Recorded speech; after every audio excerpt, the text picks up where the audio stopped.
আমরা প্রতিনিয়ত অন্যকে থেকে প্রভাবিত হই।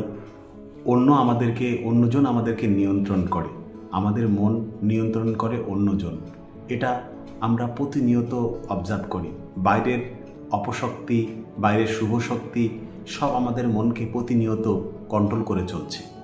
আপনি ভাবুন তো, সকালে কেউ একজন আপনাকে ফোন করলো, ফোন করে বলল, আপনার না খুব সুনাম পেয়েছি, আপনি খুব ভালো, আপনার জন্যই আজকে অমুক জায়গায় একটা রেজাল্ট এসছে, এটা চারিদিকে ছড়িয়ে পড়েছে, আপনার মতো মানুষ হয় না।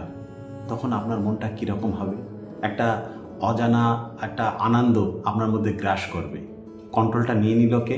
ওই অপর প্রান্তে টেলিফোন কথা বলা সেই ব্যক্তিটি আপনার কন্ট্রোলটা নিয়ে নিল।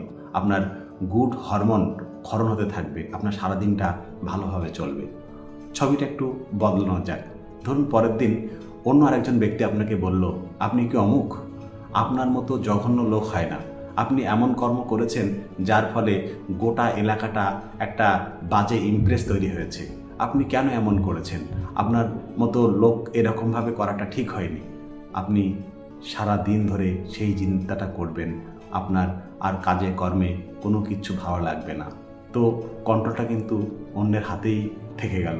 তো বন্ধুরা, আমাদের মন নিয়ন্ত্রণ কৌশল, কে ভালো বলল কে খারাপ বলল এটা না করে আমরা যদি সঠিকভাবে কাজ করি তাহলেই কিন্তু আমরা এগিয়ে যেতে পারবো।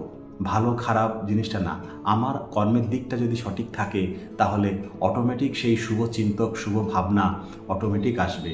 এর জন্য বাইরের কোনো অপশক্তি আমার দরকার হবে না। তো বন্ধুরা, সবসময়ের জন্য মাইন্ডটাকে ঠিক রেখে আমরা এগিয়ে যাব।